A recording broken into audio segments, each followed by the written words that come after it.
भाई जूते में काफी धूल जम गई है, इसे साफ कर देगा क्या? अरे बिल्कुल साहब, इसलिए तो बैठा हूँ यहाँ, दीजिए। अच्छा ठीक है, इसे साफ कर देना और जरा अच्छे से करना, बहुत ही महंगे जूते हैं। क्यों साहब, 10,000 के जूते हैं क्या? नहीं, पूरे 2 लाख के जूते हैं, इसीलिए कह रहा हूँ अच्छे से करना, खराब नहीं होनी चाहिए। क्या साहब, क्यों मुझ गरीब को बेवकूफ़ बना रहे हो? 2 लाख के भी कोई जूते आते हैं भला? भाई बड़े बड़े ब्रांड के इससे भी महंगे जूते आते हैं। लो इसे अच्छे से चमका देना। साहब मैं इस जूते को ठीक नहीं कर पाऊंगा, अगर गलती से ख़राब हो गए तो मैं आपको 2 लाख रुपए कहाँ से दूंगा? अरे डर क्यों रहा है? साहब इतने महंगे जूते मैंने आज से ठीक नहीं किए। अच्छा सुन, अगर मैं तुम्हें इसके दाम नहीं बताता तो तू अपना काम करता ना। वैसे भी मैं इसे कंपनी के पास वापस भेजता, लेकिन ड्राई क्लीनिंग के लिए 15,000 रुपये मांग रहे हैं। तो ऐसा कर, तू 10,000 रुपये ले लियो। 10,000? संजय का दिमाग खराब हो गया है क्या? इस मोची को वो 10,000 रुपए क्यों दे रहा है? कम है?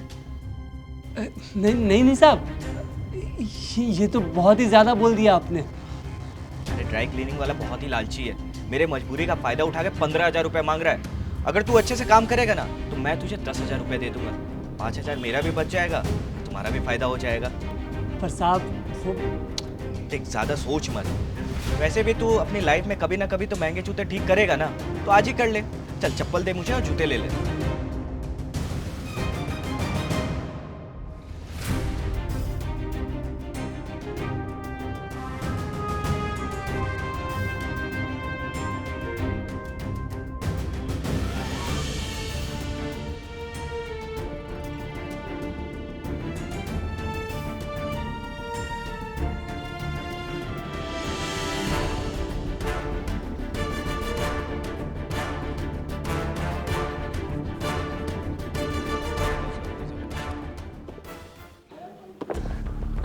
लीजिए साहब, कर दिया आपका जूता साफ, एकदम चमक गया बिल्कुल। अरे वाह। हाँ लेकिन इसे पानी से बचा के रखना साहब। ठीक है, बहुत अच्छे से चमका दिया है, लग ही नहीं रहा है कि पुराने जूते हैं। साफ साफ तो कर दिया मैंने, लेकिन मेरे हाथ कांप रहे थे साहब, कहीं खराब ना हो जाए। देखो काम करने में डरना नहीं चाहिए। अब तुम्हें अपनी काबिलियत का पता चल गया ना कि तुम महंगे से महंगे जूते भी साफ कर सकते हो।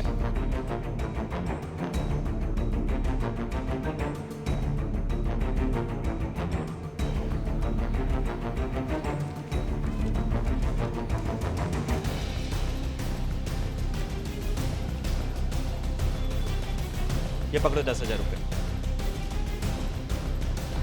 साहब मैं ये पैसे नहीं ले सकता,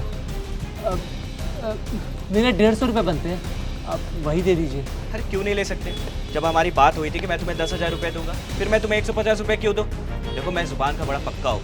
ये पकड़ो पैसे, या फिर पैसे लो या फिर जूते पहले जैसे कर दो। पर साहब मेरी मेहनत के 150 रुपये ही बनते हैं ना।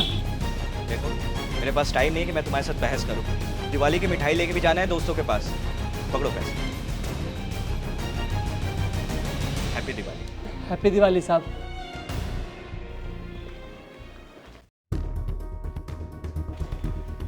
अरे पिंकी, तुम कब आई? मैं तो बस अभी आई, लेकिन तुम ये बताओ कि जूते साफ करने के लिए कौन 15,000 रुपए लेता है? अरे कोई नहीं।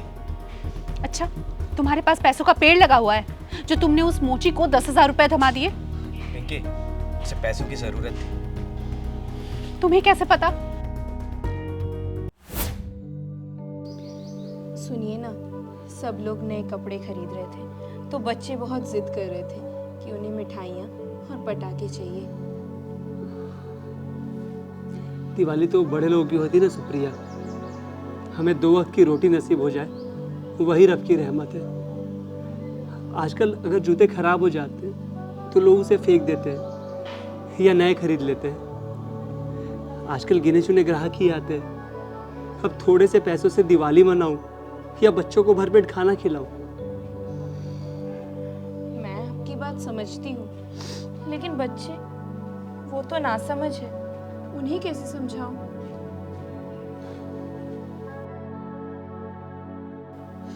अच्छा ठीक है, तुम घर जाओ, मैं शाम को आता हूँ, फिर देखते हैं क्या करना है। ठीक है।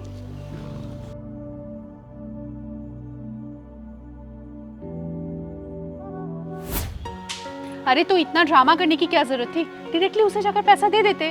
पिंकी, गरीब बहुत ही खुददार होते हैं। अगर मैं उसे सामने से पैसे देता तो उसे लगता कि मैं उसे भीख दे रहा हूँ, लेकिन अब उसे लगेगा कि उसकी मेहनत की कमाई है। चलो अच्छा है, तुमने उसकी दिवाली तो हैप्पी बना दी, अब मेरी भी बना दो, मुझे दिवाली की शॉपिंग करा दो। कौन सी शॉपिंग? दिवाली की शॉपिंग। पिंकी, मैंने सारे पैसे तो उसे दे दिए। क्या? तुम चलो घर, देखो मैं तुम्हारे सर पर कैसे बॉम्ब और पटाखे फोड़ती हूँ। अरे इतना गुस्सा क्यों कर रही हो? मैं मजाक कर रहा था। बैठो।